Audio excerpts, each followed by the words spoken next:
Caríssimos, Cristo morreu uma vez por todas, por causa dos pecados, o justo pelos injustos, a fim de nos conduzir a Deus. Sofreu a morte na sua existência humana, mas recebeu nova vida pelo Espírito. No Espírito, ele foi também pregar aos espíritos na prisão, a saber, aos que foram desobedientes antigamente, quando Deus usava de longanimidade nos dias em que Noé construía a arca. Nesta arca, umas poucas pessoas, 8, foram salvas por meio da água. A arca corresponde ao batismo, que hoje é a vossa salvação. Pois o batismo não serve para limpar o corpo da imundície, mas é um pedido a Deus para obter uma boa consciência, em virtude da ressurreição de Jesus Cristo. Ele subiu ao céu e está à direita de Deus, submetendo-se a ele anjos, dominações e potestades.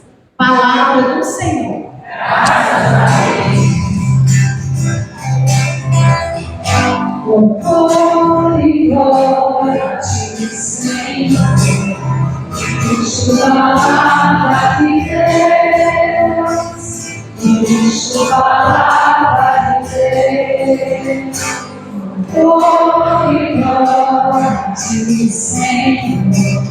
Cristo, palavra de Deus. Cristo, palavra de Deus.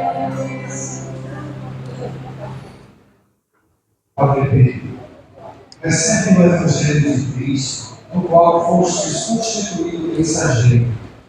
Transforme em fé viva que eles. Ensina aquilo que crês e procura realizar o que ensinas.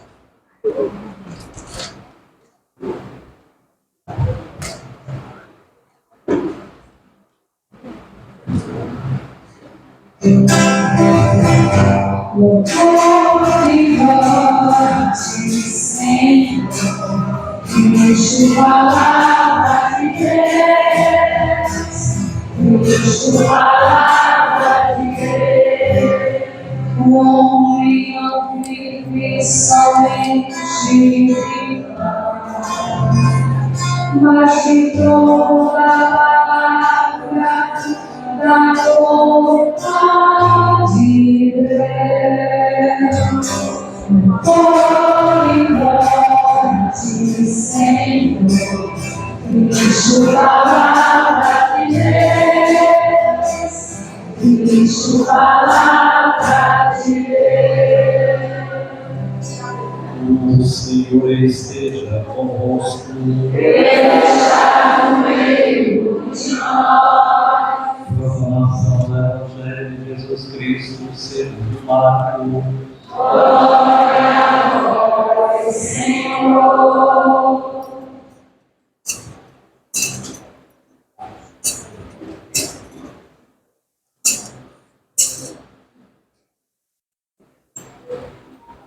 Naquele tempo, o Espírito levou Jesus para o deserto.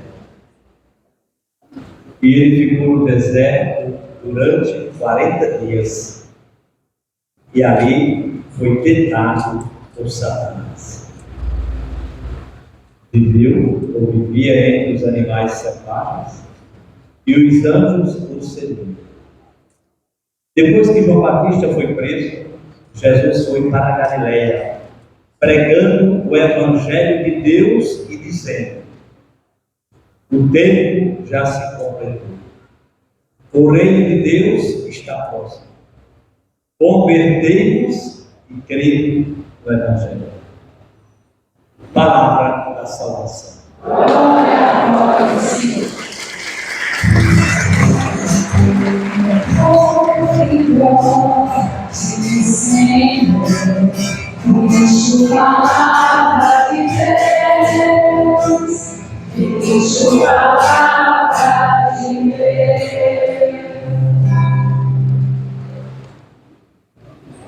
Seja louvado o nosso Senhor Jesus Cristo e sua Mãe Maria Santíssima. Caríssimos sacerdotes que consagram a missa divina no dia. Eu agradeço de coração a presença de cada um, o período ouvindo. Tantas vezes é difícil deixar as próprias comunidades para fazer comunhão sacerdotal.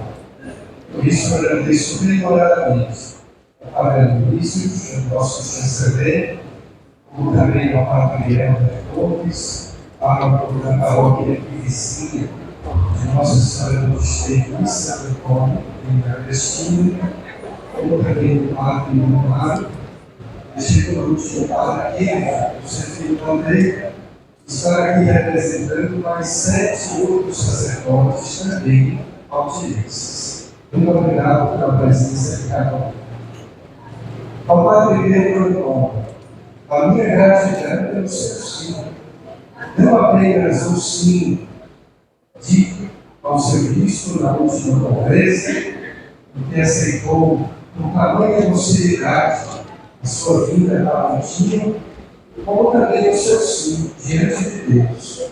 Aquele sim pronunciado em 1989, e que hoje é repetido aqui nesta igreja diante de outro Cristo.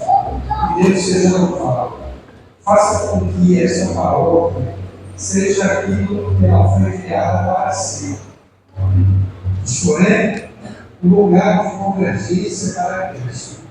Um lugar onde aos pés de Maria Santíssima todos podem exclamar com uma bonita interjeição: oh, quantas maravilhas Deus faz em nossa vida.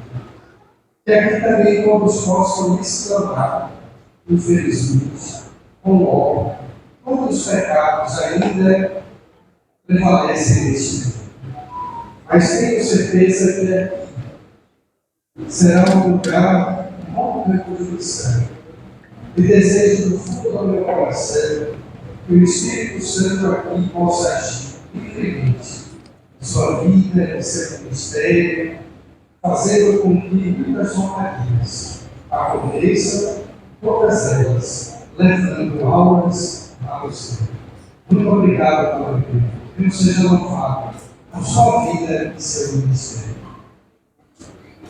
Queridos irmãos e irmãs, saúdo a todos e a saudação fraterna também aos prefeitos aqui presentes, aos vereadores, a todos os representantes. Nós estamos no primeiro domingo da Quaresma, o tempo por excelência de penitência que visa e busca colocar-nos numa atitude de conversão. Na verdade, não existe vida cristã sem conversão. Porque todos nós somos pecadores. E a primeiríssima coisa que pedimos a Deus numa missa é exatamente o perdão para os nossos pecados. Toda missa começa com um ato penitencial.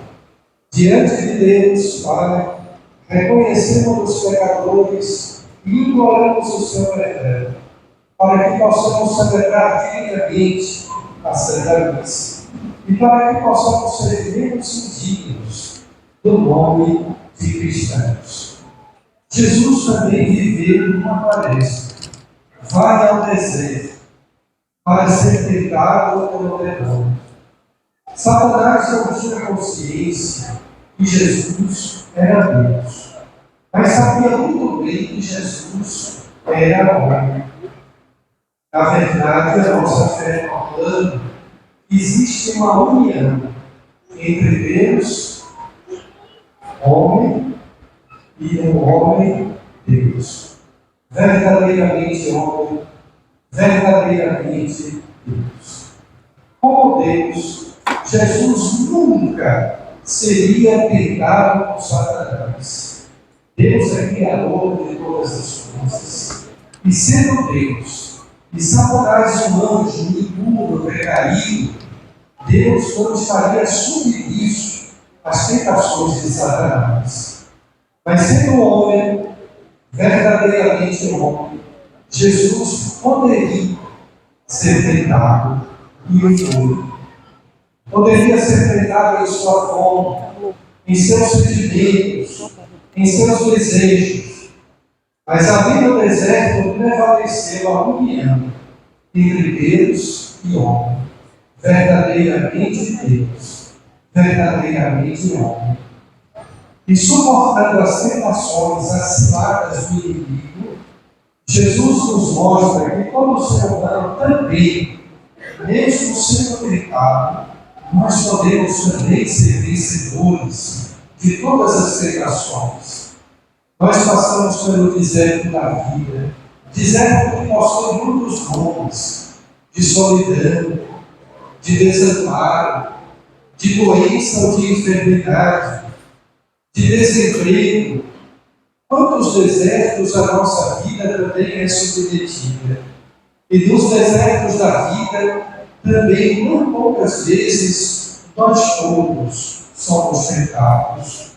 Nós olhamos para o Cristo no deserto, que venceu a Satanás, que venceu o adversário, o inimigo, o tentador, para nos dizer que nós, seres humanos, não pela força própria, não por méritos pessoais, mas pela graça de Deus, nós também podemos vencer ao demônio. Interessante, queridos irmãos e irmãs, caríssimos pais, que a ninguém, nunca Jesus chamou de inimigo, de adversário, nem mesmo a Judas quando o traiu. Ouviremos isso no domingo de Ramos, ouviremos isso sexta-feira da Paixão. Quando Judas decide trair Jesus, ele diz: amigo, é com um beijo que tu me traz.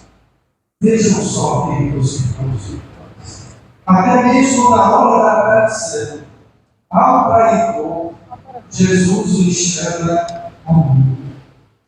Amigo, é com um beijo que tu me traz. Quantas vezes nós traímos Jesus também com um beijo, com palavras, com gestos, com pensamentos e ações. Por isso ele nos diz: o reino de Deus chegou. Todos nós somos seus amigos. Todos nós somos pecadores, mas somos seus amigos. Mas amigos que somos chamados à conversão. Não existe amigo de Jesus que decida ser amigo do demônio. Aliás, nós estamos vivendo também o tempo da campanha da fraternidade, cujo tema é amizade social. E Santo Tomás de Aquino, grande teólogo da Igreja Católica, diz: amigo é aquele que ama as mesmas coisas. Amigo é aquele que detesta também as mesmas coisas. Nós somos primeiramente amigos de Deus, porque não existe amizade social sem conversão. Eu não posso ser amigo do demônio. O demônio é o único, repito, que mereceu dos lábios de Jesus, da boca santíssima do Filho de Deus, o título de inimigo, de adversário. É ele, o inimigo de Deus. E do inimigo de Deus eu jamais poderei ser amigo. Portanto, a vida cristã para a qual nós somos chamados é uma vida de conversão. O reino de Deus chegou. O rei está próximo, está no meio de nós. Por isso o seu apelo, o seu convite, a sua convocação é pela nossa conversão, para que nós mudemos de vida. Não apenas mudar de aparência, não somente mudar de roupa ou de endereço, mas mudar de vida. Quem tem que mudar sou eu. Quem deve mudar somos nós. Não é a igreja. de Deus que tem que mudar. Como são atrevidos os inimigos de Deus, o mundo, pleiteando, desejando que a igreja mude, que a palavra de Deus se notifique, seja operada. Não, isso jamais ocorrerá. Quem tem que mudar somos nós, porque nós que somos os pecadores.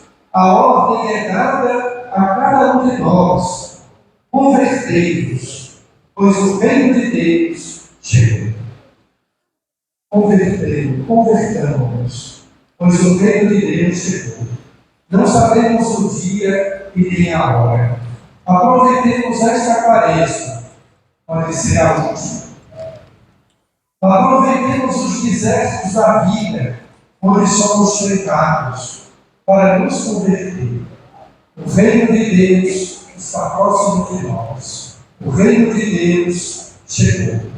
A última também chega um novo Papa, um sacerdote já de idade, isto é, experiente, com cabelos brancos, para demonstrar que algum tipo de sabedoria também adquiriu no decorrer da sua vida. Um sacerdote testado, provado, certamente com muitas tribulações e dificuldades em sua vida. E essa vida ele veio para doar, porque somente quem doa a sua vida se aproxima, se iguala o bom pastor que deu a vida para todos nós. Amém. Amém. Confido então para o Pedro, para que remove as suas promessas sacerdotais que um dia foram feitas na ocasião da sua ordenação sacerdotal.